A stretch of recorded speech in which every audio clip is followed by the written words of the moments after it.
Bom, nesse vídeo aqui eu vou estar falando sobre os problemas causados pela miscigenação. Dificilmente você vai achar um conteúdo sobre isso. É realmente difícil, eu espero que eu passe despercebido pelo YouTube, certo? É um conteúdo bem difícil de ter acesso, tem que realmente procurar muito. Eu adquiri bastante conhecimento sobre isso com o passar dos anos, então eu posso falar sobre. Bom, iniciando aqui, a miscigenação nada mais é que a mistura de raça, certo? É a mistura entre as raças definidas, né? Caucasoide, negroide, mongoloide, é a mistura entre elas, né? E aí saiu, e com essa mistura surge os pardos, né? Que é a população majoritária do Brasil, do Cuzil. 90, cara, eu me arrisco a dizer, 90% da população aqui desse buraco é miscigenada, certo? Pouquíssimas pessoas realmente não são miscigenadas aqui. Ah, mas você fala, no sul, não sei o que, não sei. Cara, eu sou do sul, tá? Não existe isso, cara. Todo mundo que tá aqui é miscigenado praticamente. Pouquíssimas pessoas do interior, que casou com primo, não tem, entendeu? Não tem miscigenação de fato. Porque algum grau de miscigenação, praticamente todos aqui têm. Tem até aquele meme, né, do... Ai, meu avô é italiano. Cara, foda-se que teu avô é italiano, irmão. Tua avó é negra, entendeu? Não tem lógica isso. O bochileiro, ele é miscigenado por completo, né, cara? Cada parte do corpo do bochileiro é de uma raça diferente. Isso causa diversos problemas. Vou começar por alguns deles. O primeiro problema, que eu diria que é o mais discrepante assim, da miscigenação, é a arcada dentária. Problemas nos dentes, né? Nasce com os dentes encavalados, porque normalmente acaba acontecendo de uma raça ter o crânio maior e o dente menor, e aí mistura. É um crânio muito pequeno para dentes muito grandes, ou o inverso. Então acaba tendo muitos problemas na arcada dentária. Um outro problema também é deformidades ósseas. Um braço maior que o outro, uma perna maior que o outro. Isso é milímetros, tá? Ou um dedo diferente da outra mão, esse tipo de coisa. Ou até mesmo como problemas de pele, também causa muito problemas de pele. Aquelas manchas, cara, que tem... Eu sei exatamente a característica. É um tipo de mancha, eu não sei o nome exatamente da mancha, mas é uma mancha... Você já deve ter visto, é tipo uma sarna, só que não é, cara. Sarda, perdão. É tipo uma sarda, mas não é sarda, sabe? Eu vejo muito em pessoas que me generam negros com brancos. Eu vejo muito nisso. Aquela pessoa que tem tipo aquelas sardas, é muito estranho. Deformidades nos órgãos sexuais também, é muito comum. A mistura de raça, cara, pra mim é a coisa mais abominável que existe no mundo. Na minha opinião, não existe coisa mais abominável que misturar, cara. O bochileiro, ele é mais misturado que o vira-lata, mano. O vira-lata ainda é bonito, o bochileiro é feio, cara. É muito feio, cara. Muito feio mesmo. Deformações no crânio. A maioria dos miscigenados também tem deformidades nos crânios. Como, por exemplo, um crânio muito grande, muito estranho. Não pertence, porque cada raça tem um tipo de crânio. Você misturando elas, você causa problemas na estrutura do crânio. E além do crânio, todos os ossos são afetados, né? Todos os ossos do corpo. Então a chance de dar deformidade óssea é muito maior.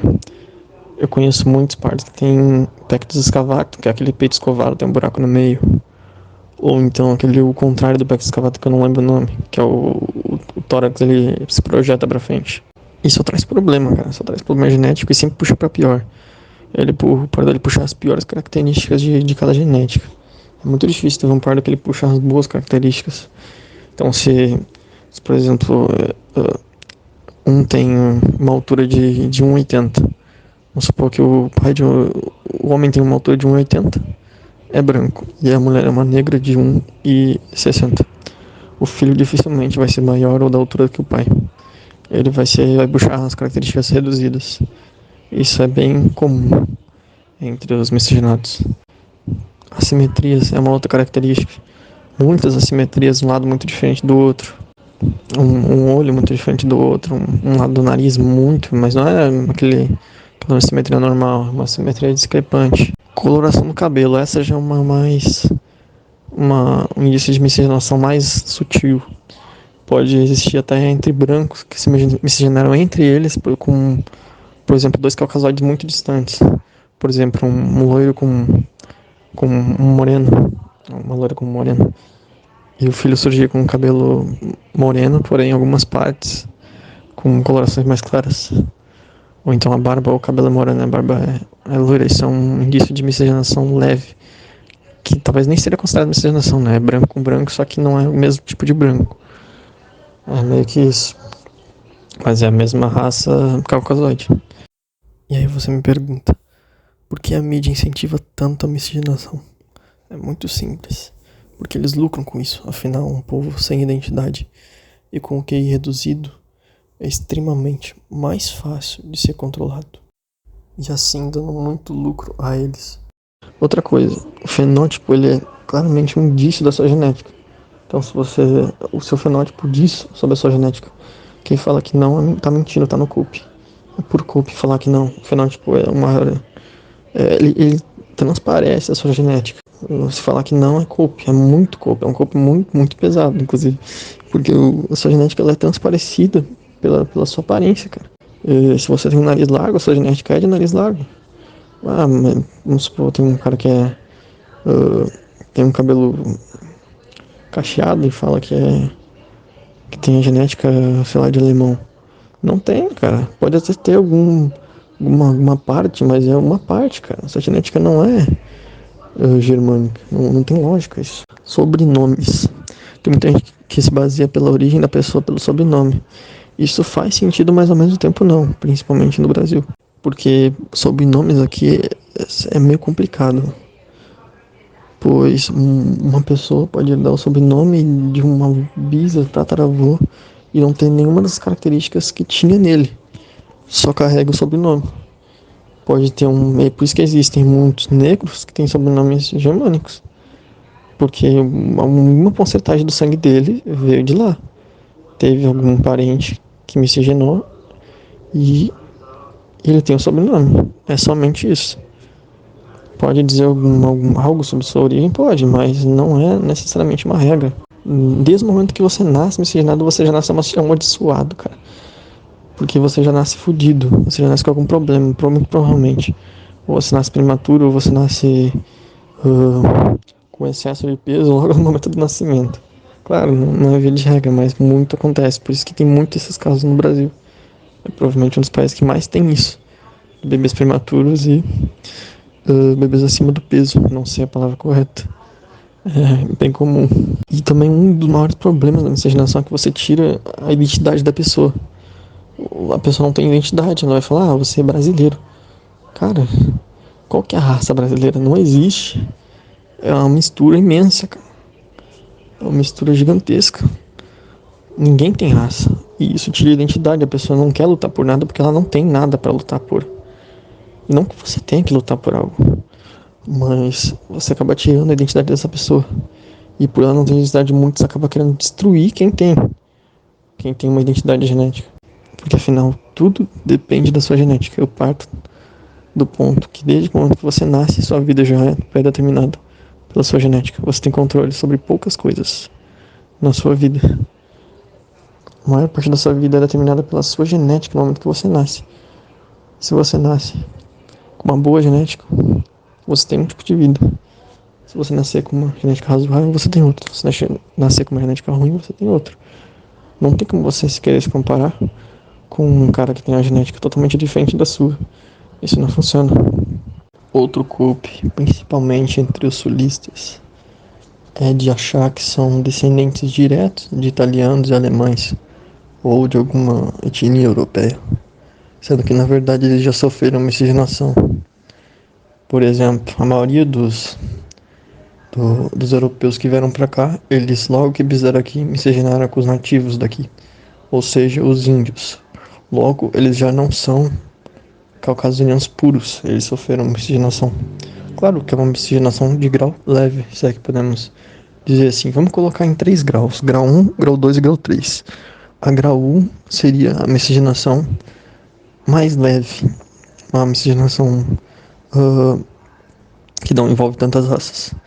A grau 2, uma miscigenação que já envolve mais de 2 raças. E a grau 3 é o completo abismo, a completa mistura de tudo quanto é raça.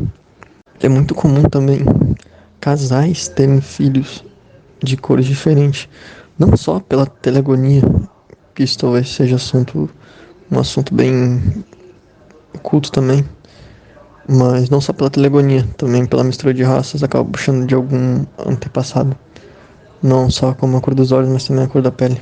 E os sulistas ele tendem a ter esse cobre muito forte, por terem mais sangue realmente de europeus. Eles tendem a ter esse cobre de achar que pertencem a tal país ou a sua origem é toda de lá, sendo que na verdade a maioria deles tem misturas entre as origens europeias e além de ter essa mistura também tem mistura com os nativos. Então no final eles também são miscigenados e não têm uma identidade verdadeira. E eles se acham brancos porque eles vivem num lugar extremamente miscigenado. Se eles forem, a maioria, se for para a Europa, vai notar que não é bem assim. E é por isso que surge a superioridade dos sulistas, que irrita muito os que não são daqui. Porque o sulista tem menos mistura. Então ele tende a ter mais apreço pela cultura. Ele tende a defender mais a sua cultura e o seu local. Porém, isso não tira o fato de também serem miscigenados. Óbvio, eu não vou retirar as exceções, que realmente tem alguns que não sofreram nenhuma, mas são raríssimas das raríssimas exceções. E quando eu falo nenhuma, é nenhuma mesmo. E esse golpe é um tanto quanto irritante, porque não passa de uma ilusão. Pois se esse sulista viajar para o país que ele acha que tem origem, ele vai ver que ele pode até ter alguma característica, mas os próprios locais não vão tratar ele tão bem, não vão receber ele tão bem quanto ele acha que vai ser recebido. Cada raça tem as suas características, tanto externas como internas. Até os órgãos sofrem diferentes mutações, não só como combatem a doenças, como também o tamanho dos órgãos. Porque imagina, um cara de 1,50 não tem os órgãos do tamanho de um cara de 1,90. Então imagina se mistura essas duas pessoas. Dá pra se saber que não vai sair boa coisa. E o miscigenado, ele tende também a reduzir o QI dele, tende a ter um QI reduzido. Por isso que o brasileiro é tão burro. Ele não tem cultura, ele não tem identidade, ele não tem nada. Ele é só uma moeba vagando.